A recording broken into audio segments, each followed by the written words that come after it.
یادبودی بنیادگذاری ادبیات کلاسیکی فارس و تاجیک ابو عبدالله رودکی با اشتراک اهل ادب کشور و حافظ شناخته تاجیک دلیر نظرف در تالار اتفاق نویسندگان کشور برگزار شد. صرف نظر از آن که در محفل اندکی از هواداران شعر جمع آمده بودند، ترانه‌های دلیر نظر محفل را گرم کرد. دانشمندان و ادیبان و محققان از مقام و مرتبه شاعر و مضمون و محتوا و سبک و اسلوب سروده‌های او سخن گفته، بازیافت‌های خویش را در تحقیق شعری ملیک الشعراء رودکی مبادله کردند. شاعر خلقی تاجیکستان گلرخسار صفی از آثار گرانبهای او باقی ماندن تنها 2000 بیت را باعث تأسف خواند. او باور دارد که روزی از یکان طاق کهنه سمرقند دیوان رودکی پیدا خواهد شد. استاد رودکی اگر امروز عنوان خلقی را میدادند میگفتم که شاعر خلقی نیست، شاعر خلق است. استاد رودکی شاعر خلق است. نگاه کنید، گر سر یابد به عالم کسب نیک شاعری، رودکی را بر سر آن شاعران باید سری شعر او را برش بردم 13 را 100 هزار. ما چقدر بدبختیم، از 13 را 100 هزار همگی 2000 مصرع رودکی را داریم.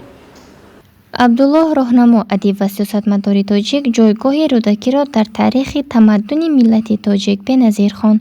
او نقش استاد رودکی را در بنیاد دولت نوین تاجیکان بلند ذکر کرده، در حدود تاجیکستان موجود بودن آرامگاه او را یکی از دلایل اساسی اصالت و در این منطقه ریشه داشتن خلق تاجیک گفت. در جریان محفل آرتی قادر هنرمند معروف تاجیک پارچه‌ای را از نمایشنامه رودکی قرائت کرد.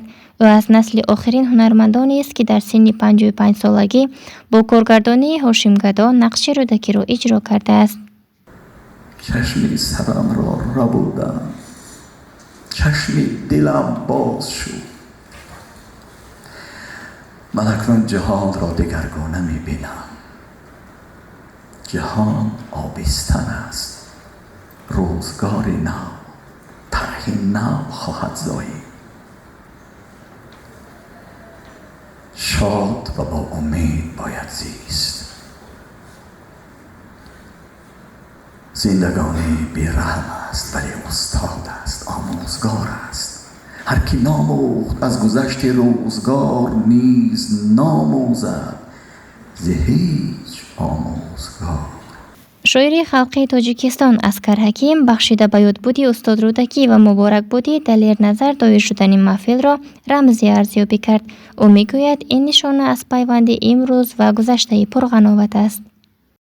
پیوند این دو چیز، ادبیات 1000 ساله ما و یک نوعی هنر زمانی ما که امروز استراده هست و دلیر نظر از درخشانترین چهره های این خوب هنر می باشند، در این محفل به هم آمدنش یک علامت رمزی است که امروز ما را با گذشته بسیار هم بایمان می پیوندد.